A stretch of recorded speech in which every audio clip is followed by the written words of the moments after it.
Telugu Desam party చరిత్రలో మొట్టమొదటిసారిగా నెల్లూరులో మహానాడు నిర్వహించాలని జాతీయ పార్టీ అధ్యక్షులు చంద్రబాబు గారు, వర్కింగ్ ప్రెసిడెంట్ నారా లోకేష్ గారు నిర్ణయం తీసుకున్న తర్వాత నెల్లూరు జిల్లాలో ఆ యొక్క మహానాడు నా భూతో నా భవిష్యత్ అన్నట్టు సాగాలని, ఒక జనజాతరని తలపించే రీతిలో సాగాలని, నారా లోకేష్ గారి పాదయాత్రను మించి సాగాలని, చరిత్ర గుర్తుండిపోయే విధంగా భవిష్యత్తులో మహానాడు గురించి మాట్లాడుకోవాలంటే నెల్లూరుకు ముందు, నెల్లూరుకు తరువాత అనే విధంగా, అది కూడా ముఖ్యంగా యువనేత నారా లోకేష్ గారు వర్కింగ్ ప్రెసిడెంట్ అయిన తర్వాత మొట్టమొదటి మహానాడు కాబట్టి దాన్నంతా మహోద్భుతంగా జనజాతరని తలపించే రీతిలో, చరిత్ర సృష్టించే రీతిలో ఒక కోలాహలంగా నిర్వహించాలని చెప్పని ప్రతి తెలుగుదేశం పార్టీ నాయకుడు, కార్యకర్త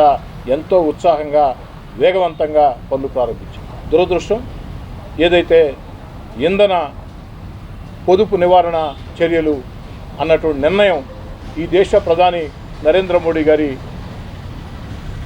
నోట్లో నుంచి రావటం జరిగింది. నరేంద్ర మోడీ గారు ఒకే మాట చెప్పారు, ఈ దేశంలో ఉండే కోట్లాది భారతీయులు చిన్న చిన్న త్యాగాలకి సిద్ధం కావాలా, దయచేసి ప్రపంచంలో ఉండే అనేక దేశాల్లో ఆర్థిక వ్యవస్థలు దారుణంగా దెబ్బతిన్నా ఇంతకాలంగా భారతదేశంలో మనం అందరం కూడా కలిసికట్టుగా ముందుకు సాగుతున్నామంటే, ఆర్థికంగా కాస్త ముందుకు సాగుతున్నామంటే దానికి కారణం మన దేశం అనుసరించే విధానాలు. ఈ పరిస్థితుల్లో మన ఆర్థిక వ్యవస్థ దెబ్బతినకుండా ఉండాలంటే, ప్రపంచంలో ఒక అతి శక్తివంతమైన దేశంగా మనం ఉండాలంటే ప్రజలు కూడా కొన్ని త్యాగాలు చేయాలా అన్న ఆలోచనతో కొన్ని పిలుపులు ఇవ్వడం జరిగింది. ఆ పిలుపుల్లో భాగంగా ఇంధన కొరత గురించి నరేంద్ర మోడీ గారు ఒక నిర్ణయం ప్రకటించిన వెంటనే, ఇంధన కొరత పొదుపు చర్యలు చేపట్టాలా అని భావించిన వెంటనే అటక్ నుంచి కటక్ దాకా, కాశ్మీర్ నుంచి కన్యాకుమారి దాకా విస్తరించిన సువిశాల భారత పవిత్ర పుణ్యభూమిలో నరేంద్ర మోడీ గారు పిలుపునిచ్చిన వెంటనే ఈ దేశంలో మొట్టమొదట అత్యంత వేగవంతంగా స్పందించినటువంటి వ్యక్తి రాష్ట్ర ముఖ్యమంత్రి నారా చంద్రబాబు నాయుడు గారు అని చెప్పని సగర్వంగా మనం చేస్తున్నాం. వెంటనే నరేంద్ర మోడీ గారి మాటల్ని, ఆ యొక్క సూచనలు తీసుకుని ఒక భవిష్యత్ గురించి చక్కటి ఆలోచన చేసే వ్యక్తుల్లో చంద్రబాబు గారు ఒకరు.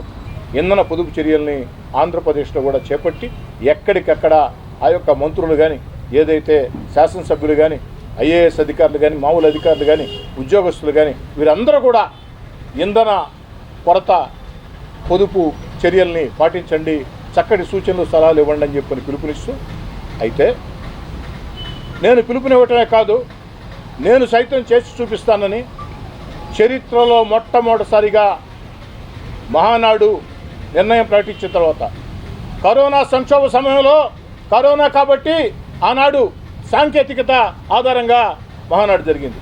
మరి కరోనా లేని వేళ ప్రతి సంవత్సరం కూడా అంగరంగ వైభవంగా, ఒక పండుగగా, కోలాహలంగా జరిగే మహానాడుని సైతం చంద్రబాబు నాయుడు గారు తప్పనిసరి పరిస్థితుల్లో బాధాపరితప్త హృదయంతో త్యాగం చేసి, ఎందుకని చెప్తున్నానంటే చంద్రబాబు గారి ఆలోచన ఒకటే, మనం ప్రజలకు చెప్పే ముందు మనం పాటించాలా, మనం ప్రజలకు చెప్పే ముందు మనం పాటించాలా, మన చేతల్లో చేసి చూపించాలా అన్న చక్కటి ఆలోచన చేసి ఎంతోమంది తెలుగుదేశం పార్టీ కార్యకర్తలకి ఇది ఒక బాధాకరమైన పరిస్థితి అయినప్పటికీ దేశం కోసం, దేశ అవసరాల కోసం, దేశ భవిష్యత్తు కోసం, నరేంద్ర మోడీ గారి మాట మీద గౌరవం కోసం ఒక చక్కటి ఆలోచన చేసి ఈ యొక్క మహానాడిని రద్దు చేయడం జరిగిందని తెలియజేస్తుంది. మహానాడిని రద్దు చేయడమే కాకుండా ఈ యొక్క మహానాడుని టెక్నాలజీ ఆధారంగా, ఎక్కడికక్కడ సాంకేతికత ఆధారంగా ఎక్కడికక్కడ ఆ యొక్క మహానాడిని నిర్ణయించాలా. కేంద్ర కార్యాలయంలో ఏదైతే ఆహ్వానితులు ఉంటారో, అదేవిధంగా క్షేత్రస్థాయిలో నియోజకవర్గమా, మండలమా, క్లస్టరా అన్నది ఆలోచన చేసి ఎక్కడికక్కడ ఎక్కువ మందికి ఈ మహానాడు సందేశం చేరాలా. అదే మహానాడు చక్కటి నిర్మాణాలు ఉంటాయి, చక్కటి చర్చా కార్యక్రమాలు ఉంటాయి. కానీ మహానాడిని నెల్లూరులో బహిరంగంగా భారీ ఎత్తున చేస్తే కొన్ని వేల వాహనాలు ఆ యొక్క ఇంధనం ఆ యొక్క ఆదా చేయాలా. దాన్ని 10 మందికి కూడా, ప్రజలకు కూడా ఒక స్ఫూర్తినిచ్చే విధంగా ఉండాలి ఉద్దేశంతో ఈ మహానాడుని హంగు ఆర్భాటాలు లేకుండా సాంకేతికత ఆధారంగా నిర్వహిస్తున్నారు. మనస్ఫూర్తిగా ఒక పక్క నెల్లూరు జిల్లాలో ఈ మహానాడు అంగరంగ వైభవంగా జరగలేదే అన్న బాధ ఒక పక్క ఉంది. కానీ మరో పక్క ఈ దేశం ఉండే పరిస్థితుల్లో నరేంద్ర మోడీ గారి ఆలోచనని చంద్రబాబు నాయుడు గారు అమలు చేశారు. బాబు గారు కూడా ముందు చూపుడు నాయకులు. కాబట్టి ఈ విషయం ప్రజలకు మొత్తం తెలియజేసేదానికి చెప్తూ